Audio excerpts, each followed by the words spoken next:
નમસ્કાર મિત્રો છેલ્લા ઘણા સમયથી આપણે જે ફોર્મની રાહ જોઈ રહ્યા હતા તો એ ફોર્મ અત્યારે ભરાવા શરૂ થઈ ગયા છે।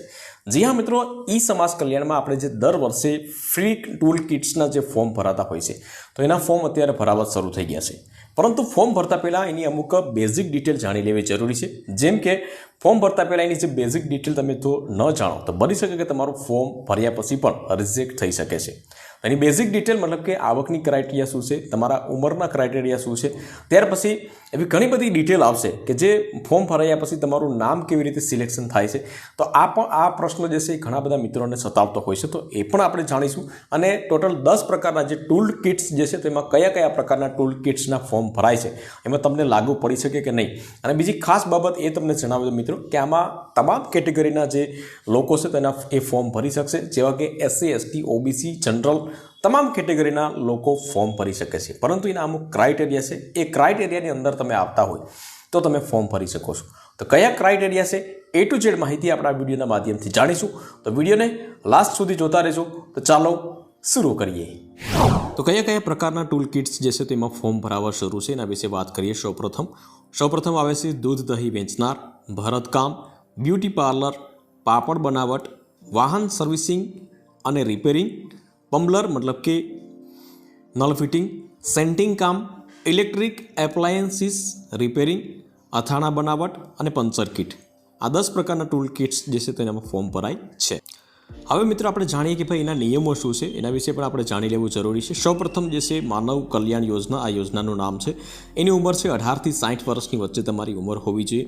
ત્યાર પછી ગ્રામ્ય વિસ્તાર અથવા તો જિલ્લા ગ્રામ વિકાસ વિભાગની ગરીબી રેખાની યાદીમાં સમાવેશ થયેલો હોવો ફરજિયાત છે। 0 થી 16નો સ્કોર હોવો જોઈએ, મતલબ કે આ BPL જે કાર્ડ ધરાવતા હોય એના માટે છે, બરાબર।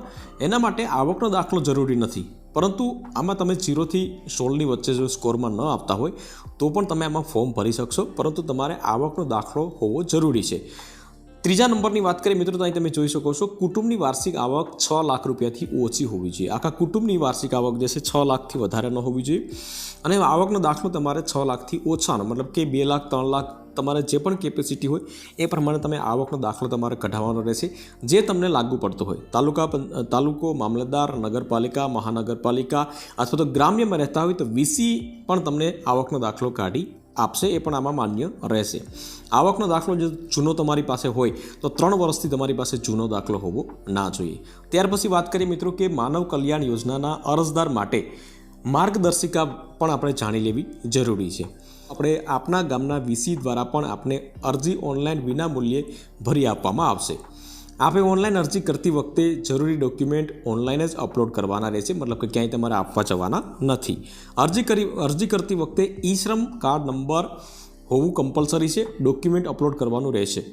એટલે આમાં ઈ-શ્રમ કાર્ડ હોય તો તમે ફોર્મ ભરી શકશો। ઈ-શ્રમ કાર્ડનો ઓલરેડી કે આપણે વિડીયો બનાવેલો છે કે ઈ-શ્રમ કાર્ડ તમારે કેમ કઢાવવું, બરાબર। એનો ઓનલાઈન તમે કઢાવી નાખો, 10 મિનિટની અંદર તમે કઢાવી શકો છો। તો ત્યાર પછીનું ઓપ્શન પણ આપેલું છે, તમે જોઈ શકો છો। જો ઈ-શ્રમ કાર્ડ ના હોય તો ઓનલાઈન ફોર્મમાં આપેલ લિંક ઓપન કરી અને ઈ-શ્રમ કાર્ડ મેળવી શકશો। અને ત્યાર પછી તમારે ઈ-શ્રમ કાર્ડનો ફોટો અને નંબર તમારે અપલોડ કરવાના રહેશે। ત્યાર પછી વાત કરીએ આપણે કે આપે પોર્ટલ દ્વારા જાતિ પસંદ કરવાની રહેશે। જે પ્રમાણે તમારી જાતિ હશે SC ST OBC તો એ પ્રમાણે તમારે એનું પ્રમાણપત્ર તમારે અપલોડ કરવાનું રહેશે। જનરલ કેટેગરીમાં કોઈ પ્રમાણપત્ર અપલોડ કરવાનું રહેશે નહીં। આ સિવાયની તમામ જાતિઓના લાભાર્થીઓને 6 લાખ સુધીની આવક મર્યાદા અપલોડ કરવાની રહેશે। આજે આપે અરજી સબમિટ કરવાની રહેશે। જ્યાં સુધી આપ અરજી સબમિટ નહીં કરો ત્યાં સુધી અરજી આપના લોગિનમાં ડ્રાફ્ટ તરીકે સેવ રહેશે, મતલબ કે અરજી તમારે કન્ફર્મ કરી સેવ કરવાની રહેશે।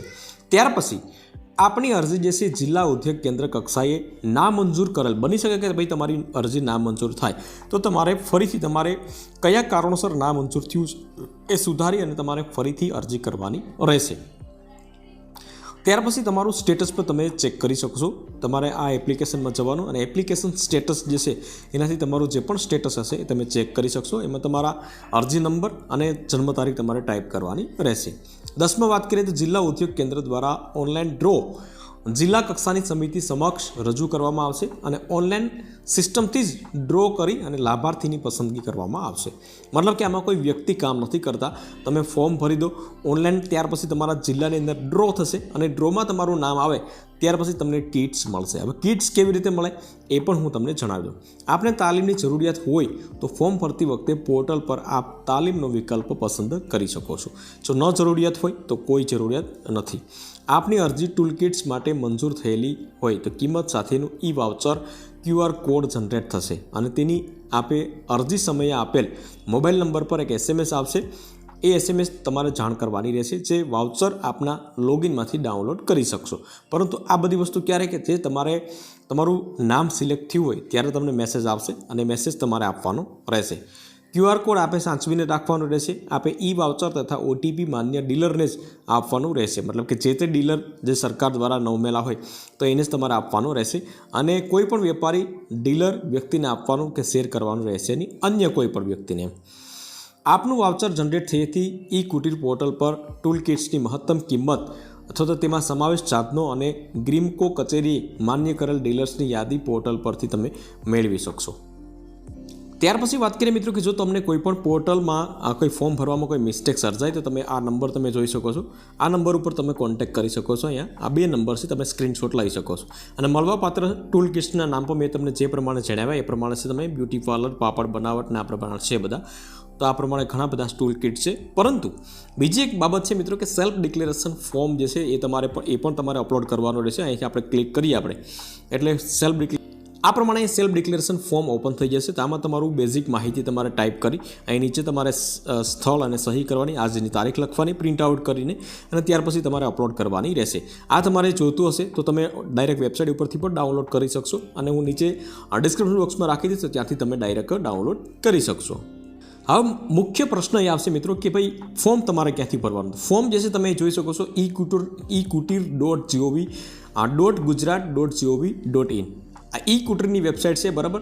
તમે કોઈ પણ બ્રાઉઝર ઓપન કરીને ઈ કુટીર લખશો એટલે આ વેબસાઇટ આવી જશે અને અહીં તમે જોઈ શકો છો લોગિન ટુ પોર્ટલ, બરાબર.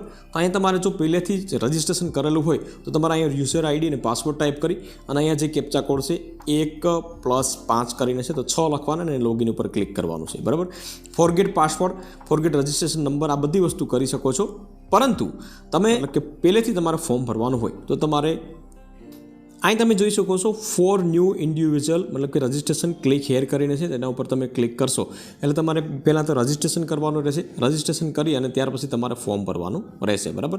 આ પ્રમાણે તમારે ફોર્મ ભરવાનું રહેશે. હવે ફોર્મ કેવી રીતે ભરવું, બની શકે કે આપણે એક અલગથી વિડીયોને બનાવશું, પરંતુ આ વિડીયોમાં આપણે આટલી માહિતી આપીએ, બરાબર. કારણ કે બહુ વિડીયો લાંબો થઈ જશે.